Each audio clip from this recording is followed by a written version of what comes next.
What if I told you that giving women money doesn't automatically give them power? That alone can empower or quietly reproduce the very inequalities it claims to fix? In this episode, we're asking whether economic empowerment is really the fast track to gender equality, or whether it's been oversold as a neat, market-friendly solution to a deeply political problem.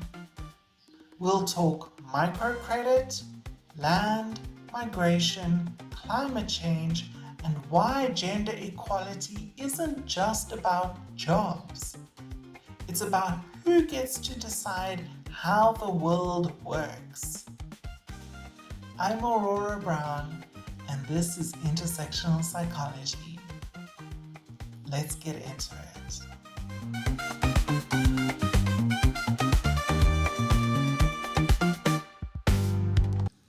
Aurora Brown and Intersectional Psychology acknowledge the traditional owners and custodians of country throughout South Africa and their connections to land, water, and community. We pay our respects to their elders past and present, and extend that respect to all Indigenous people listening today.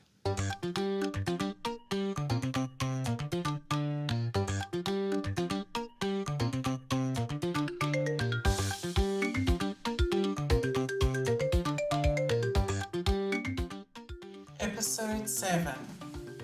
Is economic empowerment the most important route to gender equality?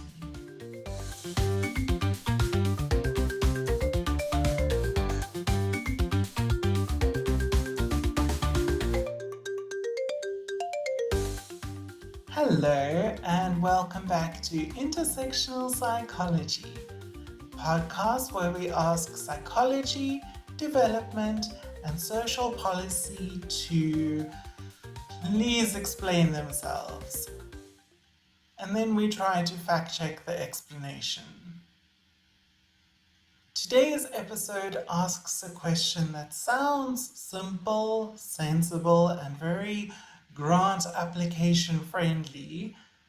Is economic empowerment the most important route to gender equality? And I want to be upfront. If you've ever heard someone say, just give women money and everything will sort itself out, this episode is for you. And also about you. Because while economic empowerment matters deeply, treating it as the solution to gender inequality risks missing the actual problem. Or worse, neatly repackaging inequality in feminist branding and calling it progress. So today we're going to zoom out and then zoom right back in, looking at gender and development broadly, and then very specifically through an African and South African context.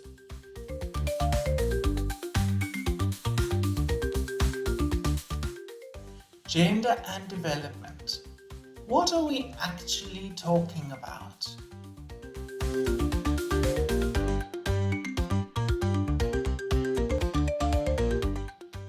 Let's start with the basics.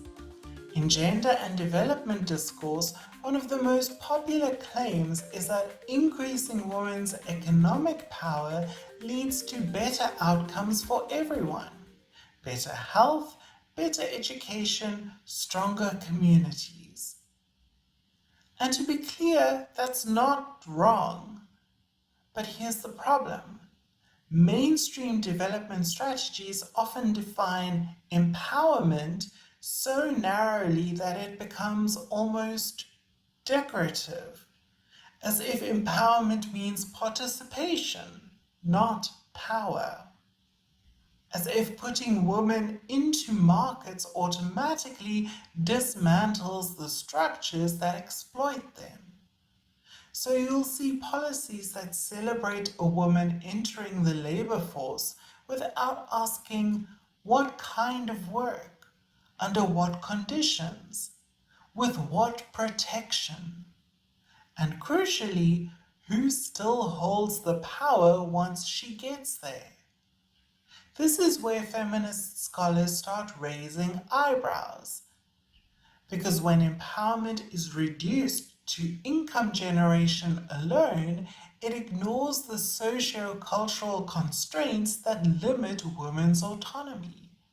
Things like inheritance laws and traditions, racialized land ownership, caregiving burdens, credit discrimination, and histories of colonial extraction that didn't magically disappear when women got bank accounts.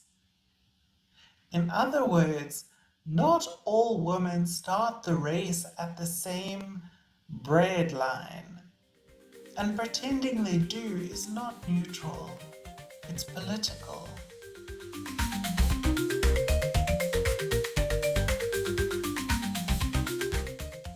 Neoliberal feminism, when empowerment comes with fine print.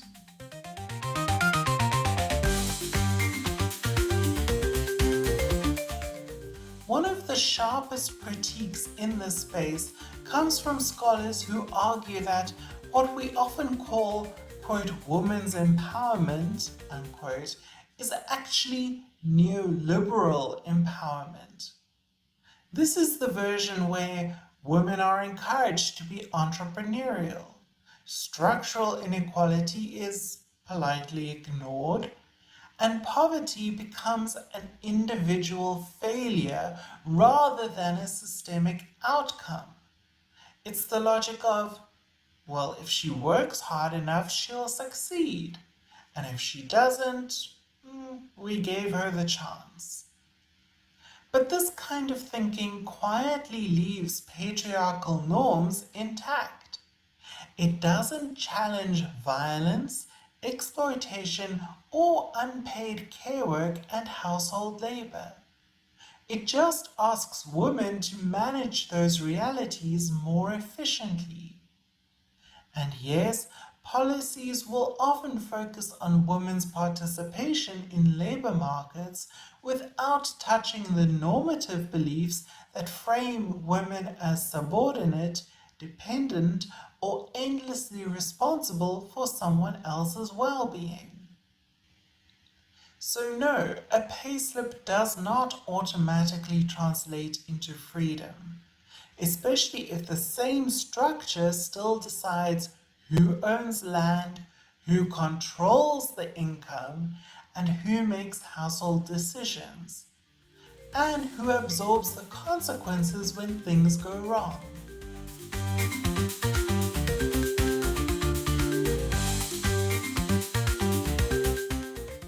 Agriculture, migration, and the multiple layers of exclusion.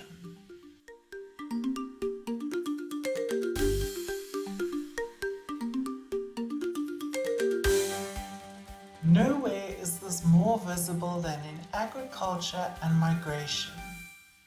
Rural women, particularly women of color, experience exclusion at the intersection of gender, race, class, and colonial legacies.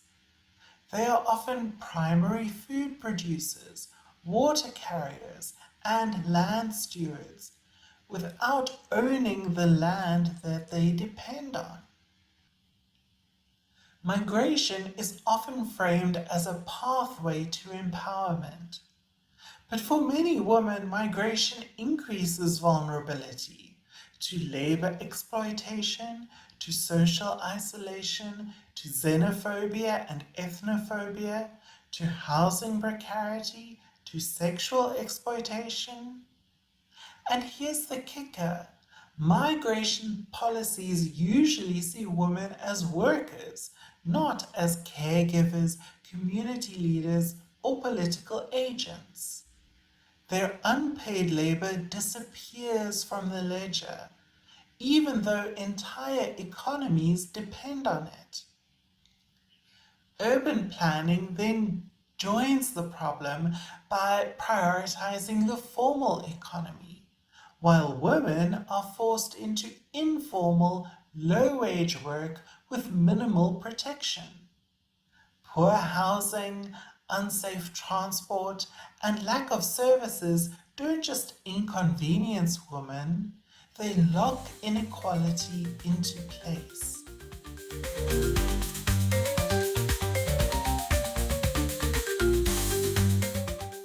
Climate change, gendered, political, and not accidental.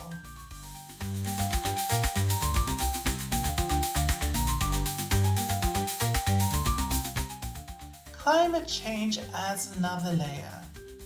Women, especially rural women, are often responsible for managing natural resources like water and food. They are also disproportionately affected by environmental degradation, displacement, and food insecurity. And yet, their knowledge is sidelined, their labor is unpaid or underpaid, their voices are absent from environmental policy making. Instead, large-scale commercial agriculture, usually male-dominated, gets prioritized. Not because it's more sustainable, but because it aligns with power. So when we talk about sustainability without talking about gender, we're again not being neutral. We're being selective.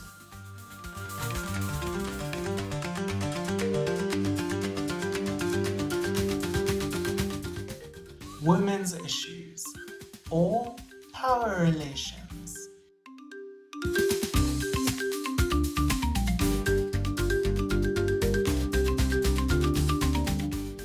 Historically, development framed gender inequality as a woman's problem.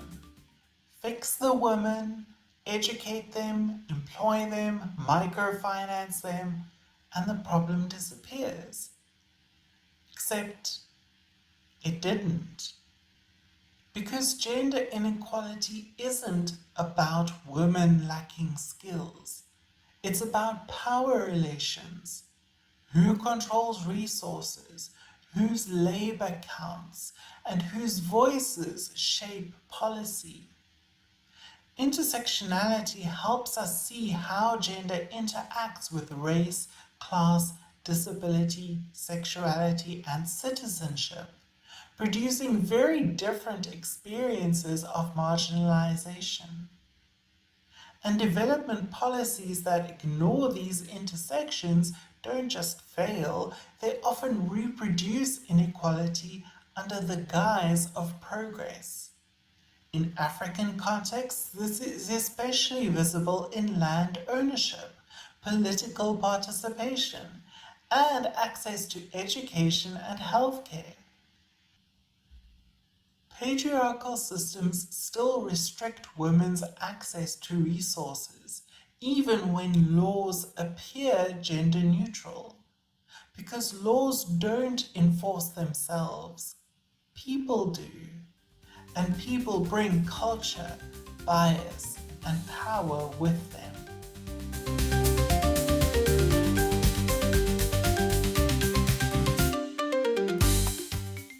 Is economic empowerment the answer?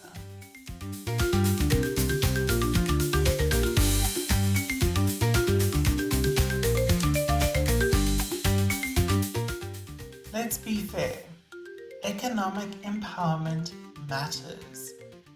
Microfinance has helped many women increase their income, invest in their families, and participate more actively in household decision making. In South Africa and elsewhere, financial literacy and access to capital have created real opportunities. But, and it's a big but, Economic empowerment is not politically neutral. Microcredit can depoliticize poverty by framing inequality as an individual problem to be solved through entrepreneurship. It can shift attention away from education, healthcare, land rights, and violence. And in some cases, it simply transfers financial risk onto women, while men retain control over finances. Some women don't even control the loans they're responsible for repaying. So when empowerment adds debt, workload, and responsibility without redistributing power, we need to ask, empowerment for whom?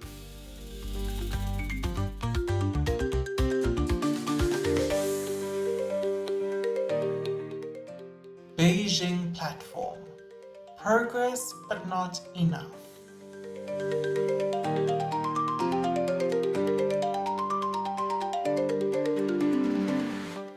Since the Beijing Platform for Action in 1995, there has been progress.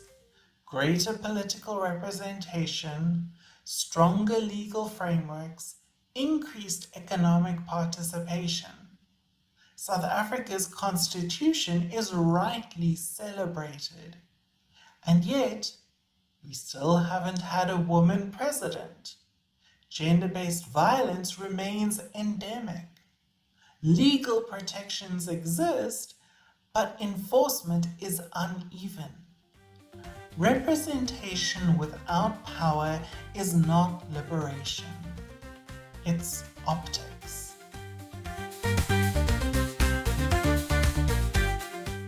What still needs to change? And how do we change it?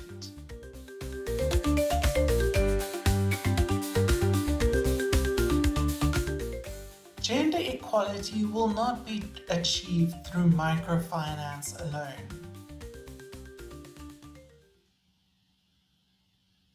Gender equality will not be achieved through microcredit alone, or employment alone, or legislation alone. It requires structural change, redistribution of power, enforcement of rights, cultural transformation, and yes, rethinking gender itself. Because ultimately, this isn't just about women and other marginalized genders catching up to men. It's about asking, why is power gendered in the first place? Would some men feel threatened by women owning land, making decisions, and shaping policy? History answers that question very clearly. Yes, which means the work of gender equality isn't just economic. It's psychological, political, and cultural, and deeply relational. And maybe, just maybe, it starts with teaching our children a different story about what it means to be men, women, or simply human beings. Not competitors, not threats, but co-creators of community.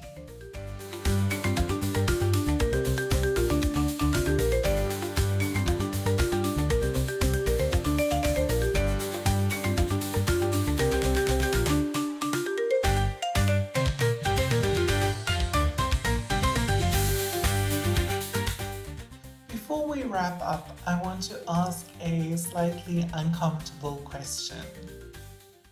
What if empowerment doesn't always feel empowering?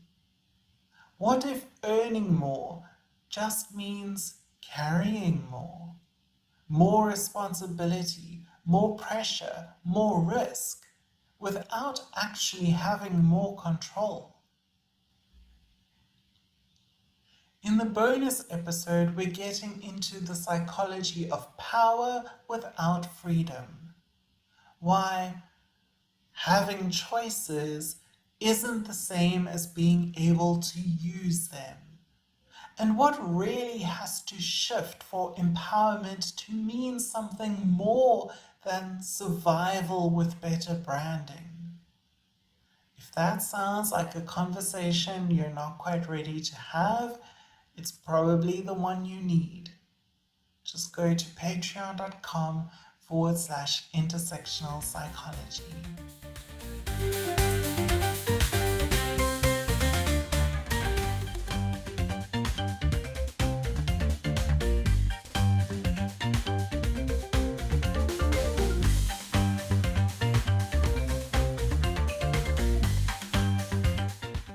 And with that, we come to the end of the series. Not because the work is finished, but because the conversation has been properly opened. If you have any questions or thoughts, please reach out to intersectionalpsychologypod@gmail.com or join the conversation at patreon.com/intersectional psychology. Until then, remember, everyone has the right to live with their optimal mental health. Thank you for listening to Intersectional Psychology. Please follow or subscribe to the podcast to get every episode. If you enjoyed this episode, please rate and review Intersectional Psychology in your preferred app. It really helps other people find the podcast. This episode of Intersectional Psychology was researched, written, recorded, and edited by me, Aurora Brown. For a transcript of this episode, please see the link in the show notes on your podcast app or go to intersectionalpsychology.com. You can also check the website or the show notes for a full list of references for this episode. A video of this episode with closed captions is available on youtube.com/@intersectional psychology. To support this podcast and get access to bonus content, including additional episodes and interviews, as well as more guided mindfulness sessions, please go to patreon.com/intersectional psychology. You can also chat with me on Blue Sky at intersectpsy.bsky.social and Instagram, Facebook, or TikTok at Intersectional Psychology. But mostly Blue Sky. Aurora Brown and Intersectional Psychology are committed to the Sight Black Women praxis. All episodes of Intersectional Psychology are for educational purposes only and are not intended to be a substitute for professional mental health advice, diagnosis, or treatment. I, Aurora Brown, am not able to answer specific questions about individual situations. Always seek the advice of your health provider with any questions you may have regarding a mental health condition. Never disregard professional medical advice or delay in seeking it because of something you have heard or seen on this podcast. If you think you need immediate assistance, please call your local emergency number or any mental health crisis hotline. Everyone deserves good mental health.